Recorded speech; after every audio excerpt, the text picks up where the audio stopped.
Welcome back, guys. So, I want to talk about a sensitive topic for many people around the world.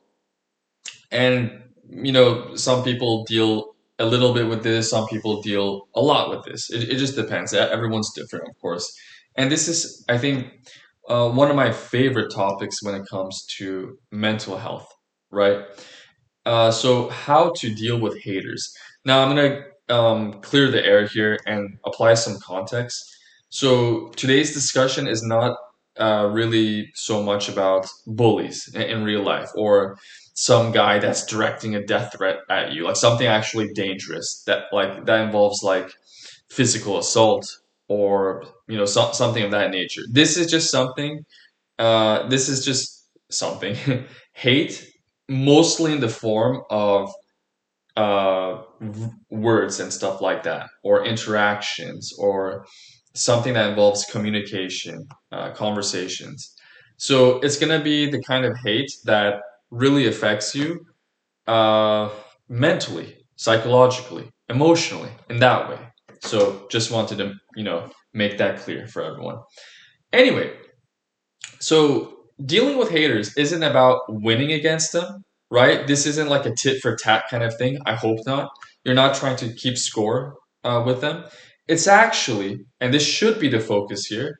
Um, if there's anything I want you to take from my video today, it's about protecting your time, your energy, your breath, your sense of direction, your feelings, essentially. So your mental health, because that's the whole point of this month and why I'm having these discussions about these topics here. So not all negativity deserves the same exact response.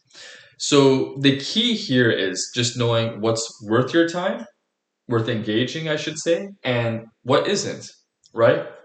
And as neurodivergent people, sometimes some of us at least are more sensitive to this issue than neurotypicals, but it's something that affects all people alike. It doesn't matter. So first, you want to be able to separate criticism and noise. I mean, some people might come off harsh. They might sound a little too blunt, cold, rude, even, but maybe they still have a point. So what they're saying to you is actually valuable, educational, or it can allow you to grow or learn from it, right? So if there's some kind of useful, productive feedback hidden in what they're saying, just take it and leave the attitude behind. Don't be offended, okay? Kind of have a thick skin here. It might not be that bad. Like, for example, maybe a friend of yours tells you something like, that's not the best way to wash dishes. You're making them dirty, like something like this, right? And to be honest, I think maybe I'm not sure. So, because I'm kind of a dirty, disorganized person myself sometimes, so I think maybe it could have been possible that my mom might have said this when I was a child or something, but I don't even remember. But it could be a good hypothetical situation here. Imagine like two friends, two roommates or something, right? But if it's just some kind of message that involves insults or something that attempts to, say, provoke you. By provoke, I mean like they want you to respond in a negative way, like say something bad to them, right? Curse at them or hit them or something. Well, that's not good. So there's nothing to learn in that kind of situation. And this is gonna just touch on the next point I want to make here, so just please stay with me. Most of the time, believe it or not, I know this sounds really cliche, but it's true. And based on my experience, I'm saying it's true as well, not just the information in textbooks, you know, the information in AI or from your professor, your mother, your friends, your neighbors. Ignoring is the strongest move you can make here.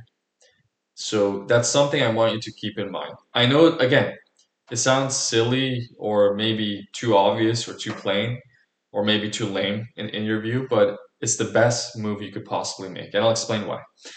So people who hate for no reason, um, they're just blasting you and it just doesn't really add up. It doesn't make sense. Are often looking for a reaction.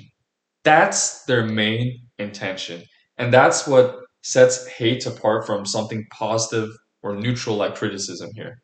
So when you don't give them one, when you don't react to what they say, when you're not provoked, like we mentioned a moment ago, what happens? They tend to usually, I don't know, lose interest. It's quite clear because you're not feeding them with your attention. However, if you do decide to respond emotionally, you say something back, that tends to feed this kind of ongoing cycle of hate. So we have this famous expression, and it's kind of funny because there seems to be like altcoin season going on in cryptocurrency right now. If you are familiar with crypto, and there's this kind of internet meme, really famous one. I'm sure 99% of you know this one. If not, it's fine. The meme itself is troll face, right? Because it's part of that early internet culture where people online, and I wouldn't call all of them haters, but I would call them trolls. So they just troll each other. They just try to get people to become upset or get a reaction out of them. Some of them could be haters too, but yeah. So anyway, that meme coin is just taking off since yesterday and earlier this month. So the reason I was thinking about it right now is because there's a expression related to the word troll, and we just say don't feed trolls. So when it comes to haters, don't feed them, with the attention. Because if you respond to the things they say, it's just going to go back and forth, maybe for minutes, maybe even for hours, for days, for whenever. And you're just wasting time, and that's not good. So, when something like this is persistent or personal, you want to set boundaries. And how can we do that? What are the solutions here for setting boundaries? So, you could mute the other person, you could block them. They're almost the same thing here. Or, if you choose to, you could simply just limit how much access someone has to you. Basically, you could limit or restrict the amount of time you interact with them. So if a friend of yours, made you upset or something, and you felt a bit of hate in your view, stop talking to them for a while, maybe a month, a few months, a year, whatever, right? Up to you, up to you. Um, and then if you want to go back, or if you want to continue the friendship or interaction, your choice, because you know the severity of the situation. You know whether it's just something small or whether it's actually something a big deal and you want to permanently block them or something. So again, you don't owe anyone unlimited access to your attention. Why? Because it's a precious currency to us when you really think about it, right? So kind of picture attention. I know it's something abstract, but treat it like currency, right? Imagine that it's currency. Money is currency. It's valuable to us. Time is currency. It's valuable to us. Energy is currency. It's something that's important or valuable to us. And health, to some extent, can be currency too. So when it comes to something like attention, it's almost feels like energy. So it does feel like some kind of valuable currency, is what I'm trying to say here. So that's separating criticism from the noise, right? Now, it also helps to zoom out here. Now, what I mean is uh, try to think about the situation in a more general or broad sense, okay? Try to see the big picture of what's really going on here. And this will let you know how you should respond. So, the thing I want you to understand is that generally speaking, people on average, they project their own frustrations and disappointments in life. Um, you know, like someone's tearing you down and you feel miserable or something. So they just want to inflict it on you, right? That's the point I want to make. So they're feeling insecure. They're not reaching or meeting their goals in life. their lives kind of screwed up to some degree for whatever reason. There could be a million things, or there could be one or two things that are really affecting them. So anytime like people are frustrated, they're angry, they're feeling bitter, uh, nothing's going their own way in life, they're not successful, um, that's when they're more likely to kind of get in other people's skin. And they do that by trying to hate them or something, right? They try to waste their time. So, in other words, these very insecure people that we're dealing with here, when it comes to hate, when it comes to trolling or whatever, try to understand that it doesn't, I mean, yeah, it doesn't excuse their behavior because sometimes they're very disrespectful, rude, negative, mean, right? But it explains at the same time why it's not really about you, it's more about them. So don't take things too seriously. Don't be too upset here. And that might make you feel a lot better about the situation. It'll help you to build a thicker skin. And finally, the last point I want to make about haters and how to really deal with this situation, how to cope with it or just deal with it. Stay focused on what you're actually trying to do in life, right?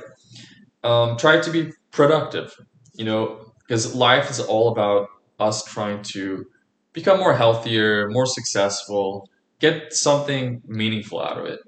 So, the more clarity, the more understanding you have about your own personal goals and aims, the less, say, random opinions from some morons and idiots on Reddit or YouTube, even, or other sites, or in real life, will shake you, right? People who are always or tend to at least do meaningful work of any kind, if they're doing something good, if they're contributing to society in a nice way, in a positive way, whatever, this is always going to attract criticism. Unfortunately, it's just part of being visible, you know. So don't be too upset here because this is something you will run into eventually, most likely. It does suck, but you know, don't let it bother you. Don't get let it get under your skin. Now, fortunately for me, let's talk a little bit about my situation and how it connects to this topic. I'm not facing this situation at the moment. I did, however, recently, sometime last year, I would say, or the year before, because it was kind of like an ongoing thing at the time. And it kind of involved this very unusual jealousy of a close friend. I don't know if I can even call it jealousy, but he was acting a bit bitter towards me. And it involved what was originally, or it stemmed from this, I should say. It was supposed to be like we basically had friendly discussions about future things in life, right? Like family, um, education, money, technology, uh, safety, and related topics. It was about a little bit of everything. But when it came to like just the money related discussion, which didn't involve anything personal like borrowing or lending, we were just talking about the stock market and how it would do in the future and cryptocurrency, precious metals like gold and silver, real estate, just the future of business, money, investment, things of that nature. So it was something more rather educational in that regard. Anyway, I noticed over time he started feeling a little bit sensitive about this issue. He didn't show any anger in his voice, or I would say it's just behavior overall. He did seem like he was kind of composed on paper, but I did realize over time he did show quite a bit of sensitivity in indirect ways. So you could kind of imply that he was uncomfortable about the situation. And maybe it just had to do with underlying trauma or something involving upbringing or not having not having it when he was growing up or something that's just subconsciously ingrained in his psyche. And that's okay. That's fine. No, as people we can be fragile sometimes. Now, if you're currently dealing with this issue, drop some words down in the comment box below, and I'd love to hear about like what you're going through. Like, what kind of hatred do you think is being directed at you in life? So, is it something small? Is it something big? How are you dealing with it? How are you coping? How are you managing? Were you able to resolve it? Were you able to move on? Or is it still something that's relatively persistent and something that hasn't been going away? Anyways, like, share, and subscribe, and I'll see you in the next one.